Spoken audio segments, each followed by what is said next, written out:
নমস্কাৰ মই মানৱেন্দ্ৰ চক্ৰৱৰ্তী নগাঁও আৰু কাছাৰ কাগজ কলৰ যৌথ শ্ৰমিক সংগঠন জাক্ৰুৰ সভাপতি আজি এটা গুৰুত্বপূৰ্ণ ইনফৰমেশ্যন শ্বেয়াৰ কৰিবলৈ ৰাইজৰ ওচৰত আহিছো আপোনালোকে শুনি খুবই আনন্দিত হ'ব যে অসমৰ দুইটা ৰাষ্ট্ৰীয় শিল্প নগাঁও আৰু কাছাৰ কাগজ কলক ধ্বংসকাৰী যে ষড়যন্ত্ৰ হৈছিল তাৰ প্ৰথম ইনকুৱাৰীৰ ওপৰত লিকুইডেটাৰ কুলদীপ বৰ্মাৰ ৰেজিষ্ট্ৰেশ্যন বাজেয়াপ্ত কৰা হৈছে অকমান ধৈৰ্য ধৰি শুনক অসমৰ দুইটা জাতীয় শিল্প যতে 2 লক্ষ শ্ৰমিক কৰ্মচাৰী আৰু ভৱিষ্যত প্ৰজন্মৰ কৰ্মসংস্থানৰ সুযোগ আছিল এই দুইটা সংস্থা মাত্ৰ 98 লক্ষ টকা দেনাৰ দায়ত দেউলিয়া ঘোষণা কৰা হৈছিল আৰু এই আদেশৰ বিৰুদ্ধে আমি ন্যাশনাল কোম্পানী ল এপিলেট ট্ৰাইব্যুনেলত আবেদন দাখিল কৰিছিলো যোৱা 29/5/2019 ন্যাশনাল কোম্পানী ল এপিলেট ট্ৰাইব্যুনেলে আদেশ দিছিলে যে দুয়োটা ৰাষ্ট্ৰীয় সম্পদ ইন্ডাস্ট্ৰি চলাই ৰাখিব লাগিব আৰু যদিবা বিক্ৰী কৰিব লাগে তেনেহলে চলাই থকা অৱস্থাত শ্ৰমিক কৰ্মচাৰীৰ চাকৰিৰ সুৰক্ষা দি হস্তান্তৰ কৰিব লাগিব কিন্তু বিপৰীতে এই লিকুইডেটাৰ কুলদীপ বৰ্মাই বিভিন্ন চক্ৰান্ত কৰি পেলনীয়া বস্তুৰ দামত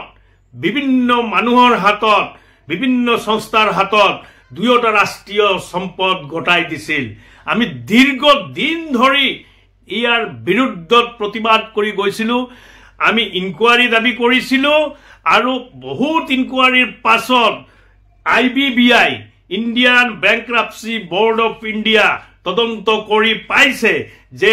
লিকুইডেটাৰ কুলদীপ বৰ্মা সমস্ত নিয়ম ভঙ্গ কৰি বিভিন্ন দুৰ্নীতিৰ জৰিয়তে তেখেতে লিকুইডেশন লটো ভায়োলেট কৰিছে আৰু সেই কাৰণে তেখেতৰ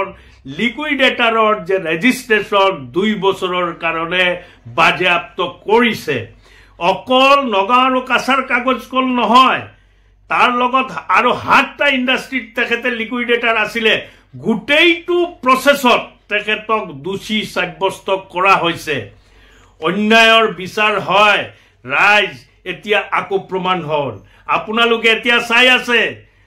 নগাঁও কাগজ কলক টাটা সেমিকন্ডাক্টৰ স্থাপন হৈ আছে কিন্তু তাৰ আৰত মাত্ৰ 1 টকা কৰি প্ৰতি বিঘা জমি বনিয়া গোষ্ঠী টাটা গোষ্ঠীক হস্তান্তৰ কৰা হৈছে এই ইন্ডাস্ট্ৰি হব লাগে আমি তাৰ বিৰুদ্ধত যোৱা নাই আমি নাযাও কিন্তু আমার কথা হল ইমানখিনি জমি টাটা ইন্ডাস্ট্রি দিয়ার পাছতো কাগজ কল কিন্তু চলাবলৈ সক্ষম হলেহেঁতেন যদি এই ধরনের চক্রান্ত নহলেহেঁতেন এতিয়া কাছাৰ কাগজ কলত চাওক দুইটা মিলৰ মাজত কাছাৰ কাগজ কলৰ ভূমিত তৈল ভাণ্ডাৰ আছিল এই তৈল ভাণ্ডাৰ গোপন কৰি টেন্ডাৰ কৰা হৈছিল যি নহওক দীৰ্ঘ ইনকুৱাৰীৰ পাছত নগাঁও আৰু কাছাৰ কাগজ কলৰ দুৰ্নীতি লগতে আৰু 7টা সংস্থাৰ লগত জড়িত থকা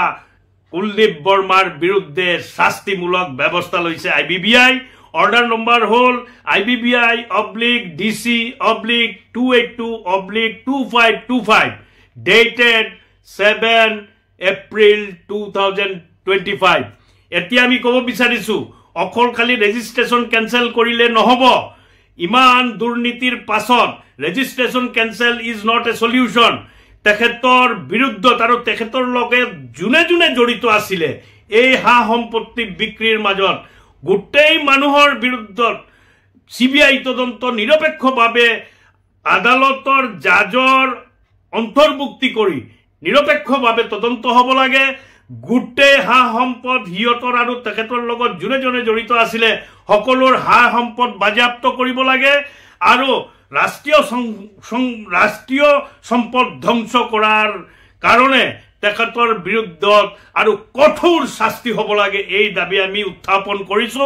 আমি বিভিন্ন প্ৰকাৰে আমাৰ দাবী বিভিন্ন স্তৰত বিভিন্ন ডিপাৰ্টমেন্টত ইনকুৱাৰী কৰাৰ কাৰণে আমি ইতিমধ্যে জমা কৰিছিলো আৰু আজি আমি এই যে IBBI যে তদন্ত ওলাইছে তাক আমি আদৰণি জনাই আমি বিচাৰিছো তদন্ত আৰু গভীৰত যাব লাগে তেতিয়া হলে বহুত ডাঙৰ ৰাঘৱ ভুৱাল জালত পৰিব